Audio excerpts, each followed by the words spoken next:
What's up, everyone? Welcome to our review discussion of Dragon Age Inquisition. I'm Vince Ingenito. I'm the one who reviewed the game, and I'm joined with my two friends, Justin Davis. Hey. And Naomi Kyle. Hi. How you guys doing? Good. I'm doing great. Awesome. I'm excited to talk about Dragon Age. Oh my goodness. Me too. Gracious. It's all I've talked about for like the last couple of weeks of my life, and I still can't wait to talk more about it, which in and of itself I think says a lot about the I've game. been bottling it all up. Save it for the review discussion. Cool, so let's jump in. The first thing I wanted to kind of get to, because this is a topic that was near and dear to my heart, is so Dragon Age 1, which... Origins, right? Which is, it's very old school RPG-ish, very Baldur's Gate-esque, especially if you played on PC and you had the top-down tactical view.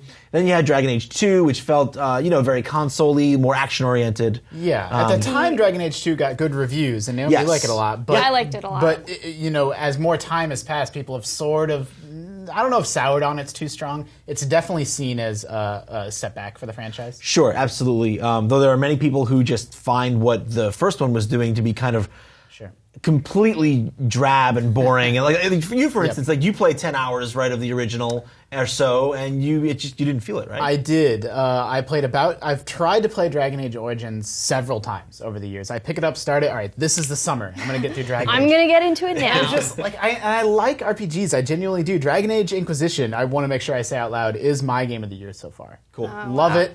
Absolutely love it. And this is coming from someone that Dragon Age Origins, I was just bored. I would always get through sort of, I mean, we can spoil Origins, right? Yeah. I would get spoilers for Origins. I would get through the prologue, and then I would get through sort of the first major section of the game, and then I'm just like, I'm just bored. Like, like the BioWare's been getting better and better about the dialogue being more dynamic and the camera kind of moving around. But in Origins, it's just a thing of like people standing there, it's staring just at each other, floating waiting heads, for the right? answer. In terms of gameplay, though. Naomi, you like 2 a lot, and 2 was known, if nothing else, for being a little more actiony than 1 was. It felt more like Mass Effect, in other words. Exactly, right. And part of the reason why I liked it, I think. Although I didn't play Origins, so I don't know. I can't, compare the two. But yeah, I felt like 2 had more action. I mean, I definitely related to the characters a lot more. Like, I fell in love with Varric and, like, my team. And there was a lot of cool, really cool, interesting plot points and things like that were happening. And just the world exploration, I thought it was, broken up perfectly, the different maps that you go to, and like find out your missions through the maps. And now, what I'm curious is, though, now Dragon Age Inquisition, in terms of combat, and in terms of just RPG mechanics, do you feel like it feels very similar to 2? Like, as a 2-player who didn't really have a frame of reference with 1, like, do you feel at home in 2? I don't. It took me a while to get into it because the gameplay is different. You're using RT to like do your attacks, and you can like hold it, and it'll just keep attacking. It was a lot of the A smashing in Dragon Age 2, I remember. And switching between characters much easier in Dragon Age Inquisition, I gotta say. But do you use the tactical camera a lot?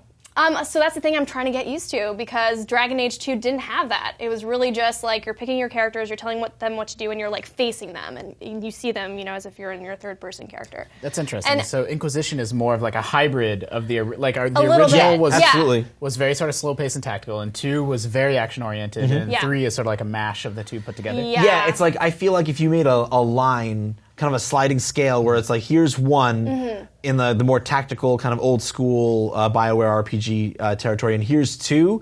I feel like Inquisition is like here. I feel like it feels very close to 1 to me in terms of its combat. I think part of that, I'm playing on normal, which is a good difficulty for me, and I'm able to get through all the normal mobs without pausing. Right. Like I'm an archer, and I just sort of hold down RT and, mash at them with my arrows, and I use my cooldowns and stuff. I'm managing that. Sure. But then on bosses, I have to stop, switch to the tactical view, and like really plan it out and make sure I'm, getting my mages away from the front lines and make sure we're all focusing and burning down a specific enemy. So for me, normal is the exact right difficulty to play on, and I suspect that if you were playing on hardcore Nightmare, like it would not. You need to always be using the tactical. Yeah, I would imagine you need to like be retreating and like much more tactical in that way. And me, I enjoy that mode of play so much. The tactics oriented, this kind of being the puppeteer. Yeah. I enjoy that so much that I played that almost. I played I'm sorry, not Origins. I played Inquisition almost exclusively like that. Even when I felt like I didn't have to, I felt like I was managing my resources more efficiently if I was just doing it mostly all myself. Like every time someone took a lot of damage and had to swig a potion, I felt like I'm a failure. I failed my men. Sure. You shouldn't have had to drink that potion. Yeah. It is worth pointing out that even outside of combat, Dragon Age or Inquisition rather is more actiony. One of the big things is you have a jump button. Right? That is crazy. Yeah. The way you interact with the world definitely feels a lot more organic in that way. Like my wife is not a huge gamer, but she'll play a couple games a year, and she said this looks a lot like Skyrim. Yeah. And I'm like, well, it's actually it's like Skyrim in the sense there's elves and dragons and stuff, but you have a party and you're managing. You're not just one dude. It's not as open world. Yeah, but that's a totally valid connection for her to make. Like you're running through a fantasy world, jumping over rocks and stuff. I'm doing the thing where I'm trying to scale the cliff face rather than go around.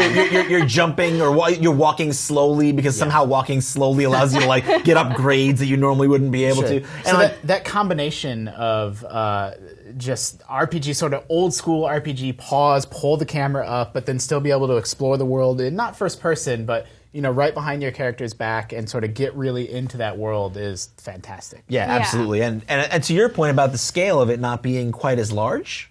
Just the fact that it's not say open Skyrim, world. compared to Skyrim. I mean, I think it's still a restricted area for the most part. I mean, they're not. So all the sandboxes, they're not connected. There's 10 of them. Okay. They're very large, but they're not connected.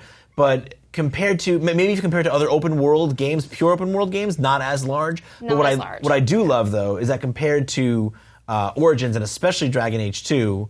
Dragon Age 2 is really closed in. Right, and this feels so much more. I feel like I'm on an adventure, and that's exactly how I want to feel. Like I was jumping through forests and RPG. going in areas that I never would be able to if it was Dragon Age. And even 110 hours later, I'm still exploring and finding new nooks and crannies. But exactly. We could certainly go on forever about the open world in Dragon Age. That's all the time we have for this section. But thanks everyone for watching this part of our review in progress.